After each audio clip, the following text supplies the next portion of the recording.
The Land Use Act of 1978 vests all land in the state in the hands of a governor who holds it in trust for the people and has the authority to grant certificates of occupancy, C of O.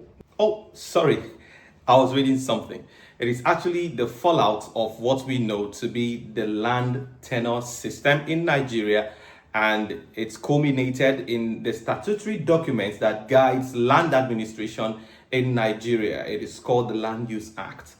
Actually, it's the part where it talks about the certificate of occupancy that I was going through. But before I give you details of what it says, Landed Francis here, and as always, I provide you with quality information that helps you make informed real estate investment to ensure profitability and, of course, maximize your return on investment. On this one, I want to talk to you about the different types of certificates of occupancy, so that whenever you want to purchase or acquire property, you want to be sure which one is involved so that you are not defrauded or you do not make a mistake, as a matter of fact. So let's get right into it. The Land Use Act of 1978 vests all land in the state in the hands of a governor who holds it in trust for the people and has the authority to grant certificates of occupancy, C of O. Now, specifically, Section 5 and subsection 1 of the Act empowers the governor to grant statutory rights of occupancy to individuals or organizations for all purposes, while Section 9 states that such rights will be evidenced by a certificate of occupancy. This C of O serves as legal proof of land tenure under government authority, indicating the holder's rights to occupy and use the land for a specified term, typically 99 years. Isn't that interesting? So this is exactly what the law says about this particular document. It is usually the go-to government issued document, or what is called government recognized title, as far as land and landed properties are concerned in Nigeria. In fact, in most cases, financial institutions and multinationals will not, as a matter of fact, accept as a collateral any piece of property if it does not have a certificate of occupancy. But it's important that you know that there are different types of certificates of occupancy. Just before I get in it, do like or share or comment or save this video, because you will need it for a bit later when you want to remember that thing that guy said. Yeah, Landed Francis was talking about this certificate of occupancy thing. Save the video already, and don't forget to follow or subscribe so that you get more of my videos. So let's get to it. There is, first of all, the Global C of O. Now, the Global C of O is that certificate of occupancy issued by government to a developer or an entire expanse of land belonging to a community, or maybe even a single investor or an individual. It usually entails a large expanse of land that is being used maybe for industrial purpose or for agricultural purpose, which it is usually indicated. Look, it's important that you pay attention to the details in the certificate of occupancy, because it contains some very vital information that will actually influence your buying decision. In another video, I will talk to you about the content of the certificate of occupancy that could affect your buying decision, despite the fact that the property has a C of O. A lot of times, investors jump on properties just because they say it has a C of O. You better watch out.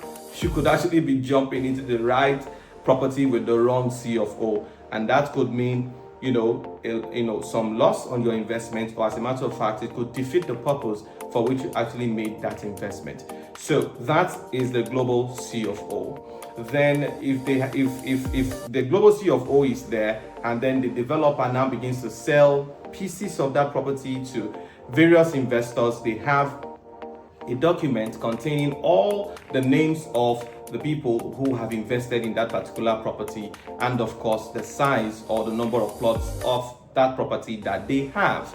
Then the person that buys from a developer or a seller that has a global C of O is now given a letter of allocation.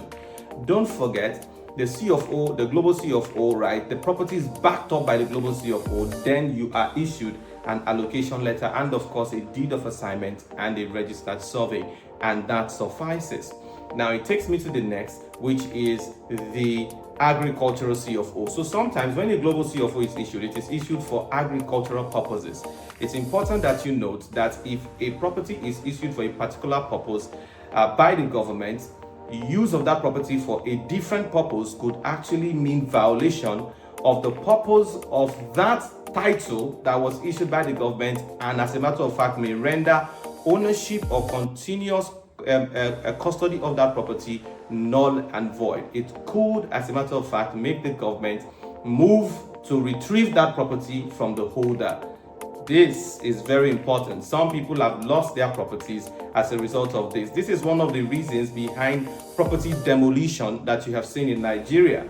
If the developer, right, obtained an agro CFO, for instance, and now decides to later sell, to investors who now begin to build, it is now residential. So what do you do if that is the case? Again, I could talk about that in another video, but just for purposes of you being informed, there is a process, called the change of purpose clause. Something that is done between the owner or the buyer of the property and the government in order to ensure that things are in order. So if you don't do that, that property stands a risk of attracting government attention such that the government says that the user of that property is using the property for a purpose different from what the government issued a title on that property for. You see that becomes some sort of breach of contract, which could lead to the government either seizing the property or demolishing a property, a structure on that particular property, and that could lead to loss. You do not want to have that kind of experience.